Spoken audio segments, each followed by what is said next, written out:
You know, as an immigrant from the Philippines, some of my first memories of coming to the United States were, of course, seeing the Statue of Liberty. I was 7 years old when I came to the U.S.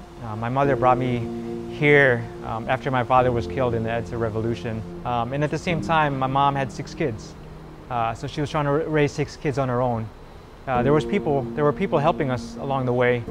And for me, I'd want to be able to pay it back, to pay it forward and help other people, whatever I can do to give back. So as for my legal career, I started directly at the Legal Aid Society of Hawaii. It's a nonprofit law firm. We help mostly low-income people, recent immigrants too, with knowing their legal rights, knowing their responsibilities. I went to law school because I wanted to make a difference. I wanted to help people. You know, one of my motivation was just remembering a family that I met at the park, a homeless family. You know, she was a mother with 3 kids living in the car. And just that image just really stuck with me, you know, throughout the years. You know, at the time, there was not much I could do, but she just asked me to pray for her. You know, and I just told myself, maybe one of these days, there's not something I could do for you right now, but I'd like to be able to help in the future. And just that image has always stuck with me. You know, that image of a family having to live in a car with 3 young kids.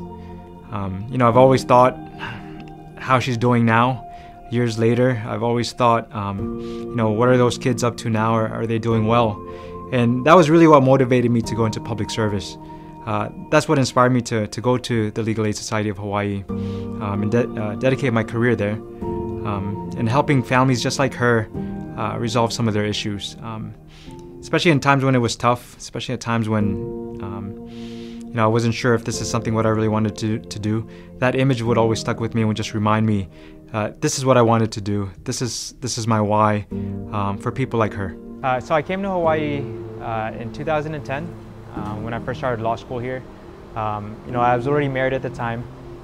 My family and I decided that Hawaii is going to be the place for us to settle down. And I know raising a family here in Hawaii is not easy, where many of us have to work multiple jobs. You know, when I first graduated from law school, you know, I really wanted to work at Legal Aid.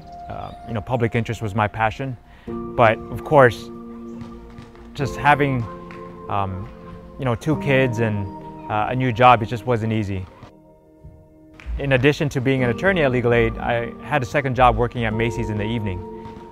You know, so after working at 5 o'clock, I would ride my bike over to Macy's and work until midnight. And that's really, you know, just the cost of us living here in Hawaii. I understand the struggles that our working families really go through. I know what it is to worry about making rent for the month. I know how it feels to look at your bank account and wonder if you're going to make it for the month. I bring that up because I've lived those experiences, because I know really firsthand the struggles that our families are facing. You know, I think of all my friends and family members that think they just can't make it here in Hawaii. They look at the cost of living, they look at how much it costs to buy a house, and it doesn't make sense. A lot of them, you know, they look at other states and see that they can easily buy a house that's you know, so much cheaper and so much bigger.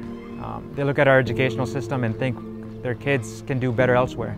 For Hawaii, it's just a lot of people just think it's not worth it anymore.